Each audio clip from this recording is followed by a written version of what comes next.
Hello everyone. तो आज का हमारा केस है the landmark judgement of PD Gupta versus Ramamurthy. आप इस केस का बैकग्राउंड यहाँ से चेकआउट कर सकते हैं। तो आइए हम चलते हैं इस केस के फैक्ट्स की तरफ। तो इस केस में क्या होता है, श्री कृष्ण दास की डेथ हो जाती है। जब उनकी डेथ होती है तो वो दोनों मूवेबल और इमूवेबल प्रॉपर्टी छोड़ के जाते हैं।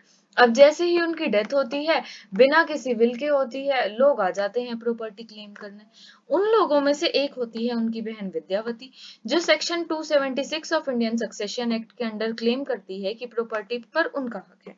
और दूसरा इंसान होता है उनका ही एक रिलेटिव राममूर्ति, जो कि 3 विल्स प्रोड्यूस करता है और क्लेम करता है सेम सेक्शन के अंडर उस प्रॉपर्टी को। तो अब कॉन्फ्लिक्ट है कि क्या प्रॉपर्टी विद्यावती को मिलनी चाहिए या प्रॉपर्टी राममूर्ति को मिलनी चाहिए। तो विद्यावती इतने तक कोर्ट से इंजंक्शन लेती है कि प्रॉपर्टी जो है वो कहीं भी नहीं जा सकती जब तक सूट डिसाइड नहीं हो जाता। इतने में ही क्या होता है, विद्यावती की काउंसिल पीडी गुप्ता क्या करते हैं, विद्यावती से प्रॉपर्टी खरीद लेते हैं फॉर 1.8 लाख रुपीस और बेच देते हैं फॉर 3.4 लाख रुपीस।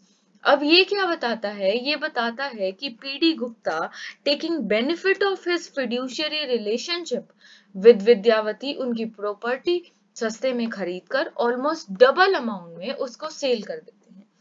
अब ना सिर्फ इसका बेनिफिट पीडी गुप्ता उठाते हैं, बल्कि उनके सन इन लॉ भी ऐसा ही करते हैं। वो कुछ फ्लैट्स खरीदते हैं और उन्हें महंगे में बेच देते हैं। तो ये केस जाता है मिसकंडक्ट का डिसिप्लिनरी कमेटी के पास, पर डिसिप्लिनरी कमेटी कोई भी एक्शन नहीं ले पाती 1 साल तक। तो सेक्शन 38 के अंडर अपील की जाती है to the bar council of India. Bar council of India कहता है कि 1 साल के लिए पीडी गुप्ता को सस्पेंड कर दिया जाना चाहिए। अब आज के हमारे इश्यूज हैं, क्या पीडी गुप्ता प्रॉपर्टी खरीद सकता था और क्या वो उसे बेच सकता था? क्या ये एक मिसकंडक्ट का केस है? क्या बीसीआई ने जो पनिशमेंट दी है फॉर 1 ईयर वो प्रोपोर्शनेट है? अब हम देखते हैं कि आर्ग्यूमेंट्स क्या है दोनों पार्टीज के। पीडी गुप्ता कहते हैं कि विद्यावती जो है वो उनकी बहन है, तो वही हायर हुई और वही जो है वो प्रॉपर्टी को इनहेरिट करेगी।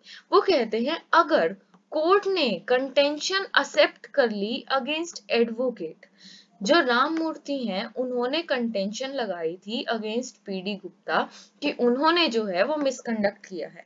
तो पीडी गुप्ता कहते हैं कि अगर कोर्ट ने एडवोकेट के अगेंस्ट कंटेंशन एक्सेप्ट कर ली, वो भी ऐसे इंसान से जो कि एक इंटरेस्टेड पार्टी है in the suit like Ramamurthy, तो जस्टिस तो कभी अचीव ही नहीं हो पाएगा।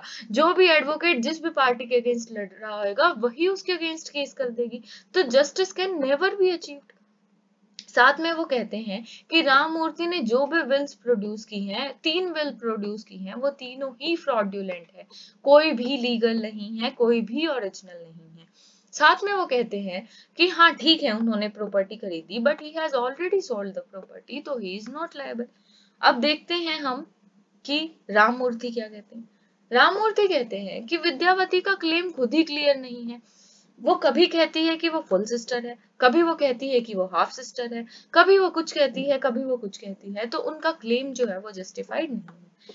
साथ में पीडी गुप्ता ने जैसे ही प्रॉपर्टी खरीदी, नो मैटर कि उन्होंने बेच दी या कुछ भी हो, प्रोफेशनल मिसकंडक्ट तो तभी हो गया जब उन्हें प्रॉपर्टी खरीद ली जो कि सब्जेक्ट मैटर ऑफ सूट था।